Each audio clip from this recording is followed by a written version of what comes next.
चुनाव की बयार बह रही है और हर राजनीतिक दल जो है अपने मतदाताओं को लुभाने के लिए अलग अलग कोशिश कर रहे हैं। कोई लुभावने योजनाओं की बात कह रहा है तो कोई पैसों को देने की बात कर रहा है।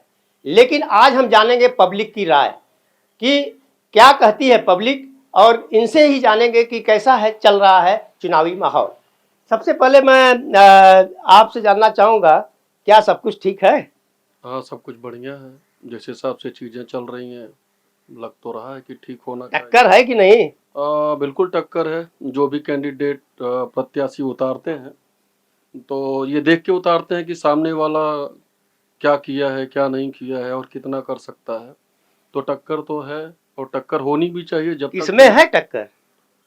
दो ही पार्टियां हैं, दो ही जो है संगठन है। एक तरफ महायुति है, दूसरी तरफ ये आपका महाविकास अघाड़ी है। और दोनों तरफ से ही एक दिग्गज लोग चुनाव लड़ रहे हैं। अब आने वाला समय बताएगा कौन जीतेगा। और चुनाव तो हमेशा बुनियादी मुद्दों पर होना चाहिए। अरे लोग कह रहे हैं कि बेरोजगारी है, गैस सिलेंडर महंगा हो गया है, और कोई कह रहा है कि नहीं अभी तो गैस सिलेंडर और सस्ता हो जाएगा। देखिए कैसा है कि महंगाई, बेरोजगारी, ये सारी चीज़ें जो है ना, ये सतत एक प्रक्रिया है जो लगभग चलते रहती है। लेकिन जिस प्रकार से चीज़ें चल रही हैं, सबको पता है कि महंगाई है और बेरोजगारी है। दिखना भी चाहिए, हमारे नेताओं को भी दिखना चाहिए कि मतलब क्या ज़मीनी स्तर पर चीज़ें चल रही हैं, जनता किस ढंग से गुजर बसर कर रही है। क्या जो हम वादा करते हैं, जिस ढंग से हमने सपने दिखाए थे लोक लुभावने, वो क्या ज़मीन पर पहुंचा है कि नहीं पहुंचा है। अगर आपको क्या लगता है अगर जमीन पे नहीं पहुंचा है कि नहीं? कैसा होता है ना कि ये एक प्रक्रिया है। ये ना अचानक पहुंचेगी। जैसे हम किसान के बच्चे, हमको पता है जब खेत में पानी छोड़ा जाता है तो धीरे धीरे करके ही जाता है। वो या तो फिर वर्षा हो, भगवान ऐसी कृपा करे वर्षा हो तो हर जगह पानी गिरेगा।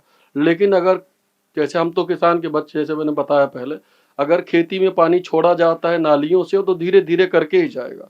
लेकिन जमीन पर हकीकत यही है कि युवाओं को नौकरी, पढ़ने के बाद नौकरी और उसके बाद व्यापार। बहुत लोग यहाँ बैठे हुए हैं और लोगों से बात करूंगा हम।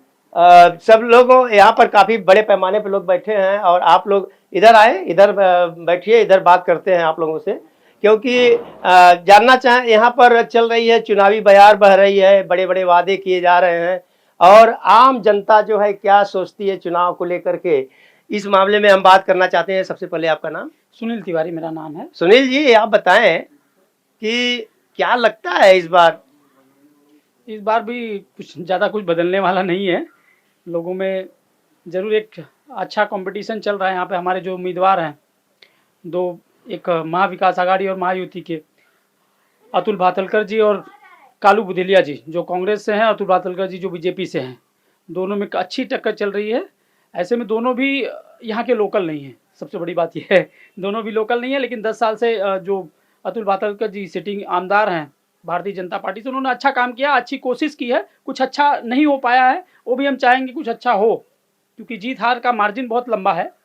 ऐसे में कालू बुधेलिया जी अच्छी फाइटिंग कर रहे हैं और अच्छा काम करेंगे, ऐसी उम्मीद है, क्योंकि वो भगवान की दया से उनके पास सर्वगुण संपन्न है, पैसा रुपया से, और समाज सेवा में अपना योगदान करते आ रहे हैं। ऐसे में युवाओं का चुनाव में पैसा बहुत मायने रखता है।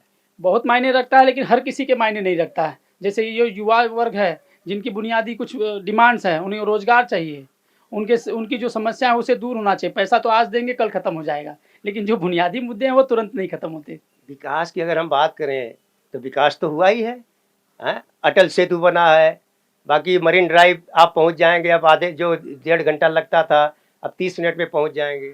वो सब विकास बिल्कुल 100% हुआ है। लेकिन हमारे जो जो जिस क्षेत्र से हम आते हैं ना, वो एशिया का दूसरा सबसे बड़ा स्लम होने वाला है पोईसर। क्योंकि क्या है, धारावी तो धीरे धीरे डेवलपमेंट की कगार पे हो गया है। अब अटल सेतु पे चलने वाला आदमी यहाँ पे पानी से जूझ रहा है, नशे से जूझ रहा है, सड़क से जूझ रहा है, टॉयलेट बाथरूम से जूझ रहा है। इन सभी से जूझने के बाद बेचारा अटल सेतु पे कैसे जाएगा? पहले ये तो खत्म हो।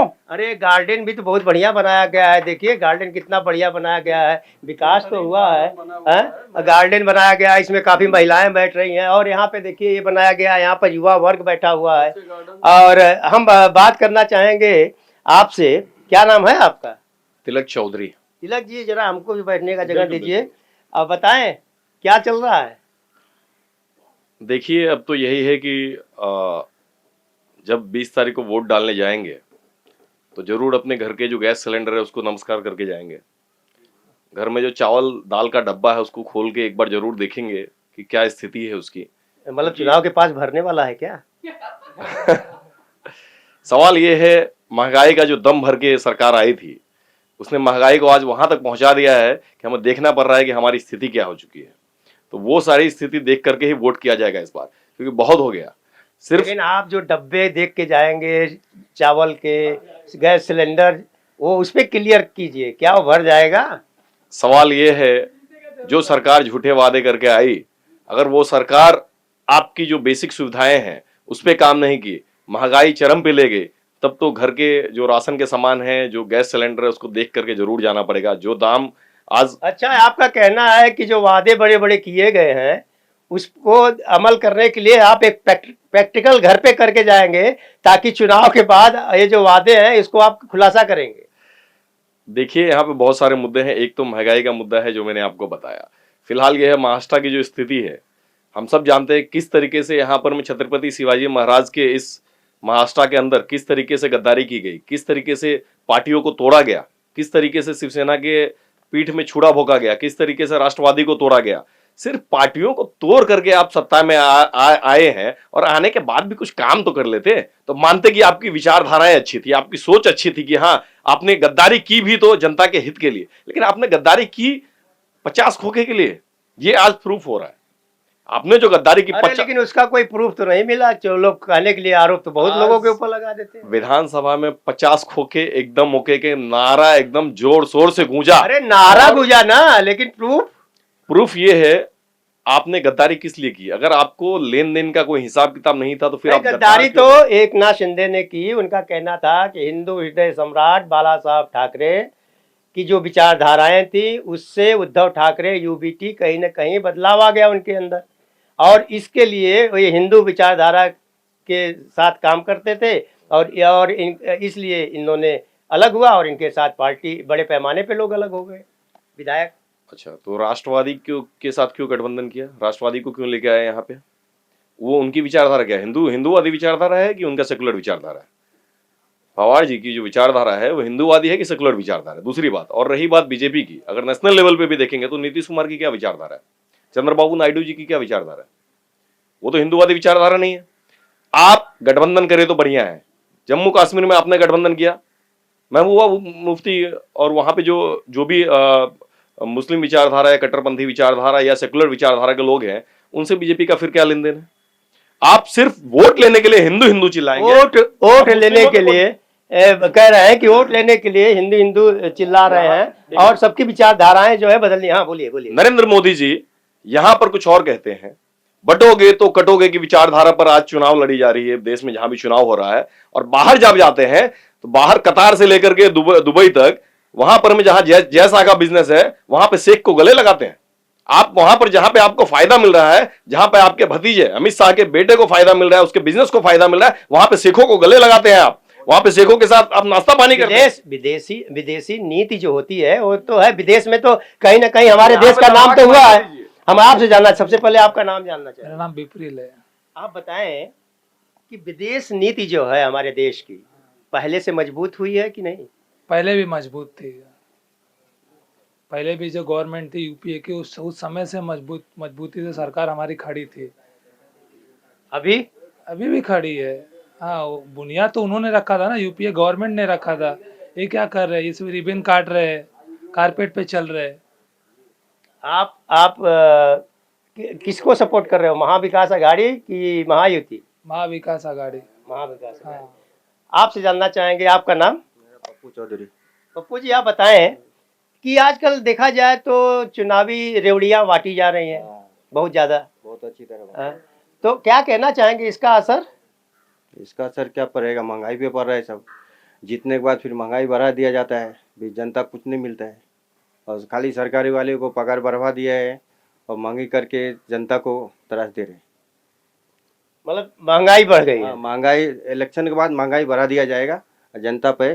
तो कोई भी सरकार रहेगी, समय के अनुसार महंगाई तो बढ़ती रहती है। हाँ, और राशन, हमारी पहली बार राशन रोक दिया गया है और राशन नाम कटाने के लिए बहुत बखेरा हुआ। अभी तक 6 महीने मेरा राशन बंद है। मोदी सरकार ने राशन बंद करवा दिया है। क्यों? मोदी तो बोल रहा है कि सबको राशन दिया जा रहा है। बहुत दे रहे हैं, वो देख रहे हैं ना, वो एकदम झूठा बात बोलता है तो मोदी। आप क्या कहना चाहेंगे?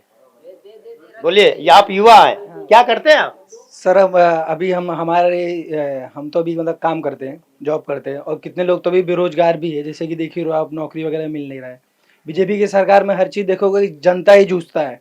सबसे पहला नोटबंदी लाया, लाइन में कौन लगा? जनता लगी। बड़े बड़े लोग बने, बड़े बड़े, तो हमको ही पैसा दे के ऐसा करा लिए काम। लेकिन नोटबंदी से उसमें भी बोले कि कितना करोड़ फायदा आया, लेकिन वो कहाँ गया फायदा? तुम तो कहते हो झोला उठाएंगे चल देंगे, लेकिन झोला में क्या है वो दिखाएगा कौन? झोले में क्या है वो तो दिखाना तो पड़ेगा ना। ऐसे ही झोला आओगे, उठाओगे, चल दोगे, मतलब गरीब जनता का पैसा, जीएसटी टैक्स वगैरह सब बरोबर लेते हो।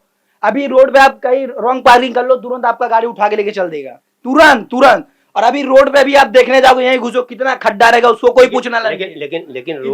लेकिन रोड पे बेहिसाब गाड़ी अगर पार्किंग हो तो आपको भी चलने में बरोबर है। हाँ, फाइन मारो, लेकिन जो रोड पे गड्ढा है, कोई गिर गया, मर गया, वो सही है?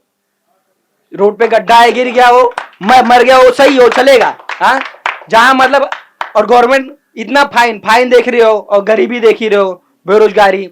नोटबंदी लाया और बाद में अपना जैसे लॉकडाउन हुआ, लॉकडाउन में भी आपने देखा कौन जूझा? बड़े बड़े लोग तो मजा किए घर में, उनके पास तो सब कुछ था।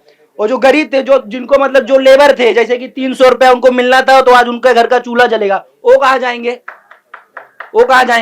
तो ये सब सोच, ऐसा मैं नहीं बोल रहा हूँ मोदी सरकार को, बहुत अच्छे प्रधानमंत्री है, ऐसा नहीं है, बहुत ऐसा मैं बुराई नहीं कर रहा हूँ, अच्छे हैं, लेकिन ये सब भी सोचना, गरीब को लेके चलना पड़ेगा। बिल्कुल, एक युवा है, और युवा का जो सोच है, विचार है, उसे सुनना चाहिए। अदानी अंबानी को तो बरोबर लेके चलेंगे साथ में, अरबपतियों को, वैसे गरीबों को भी लेके चलो ना यार, साथों साथ चलने दो।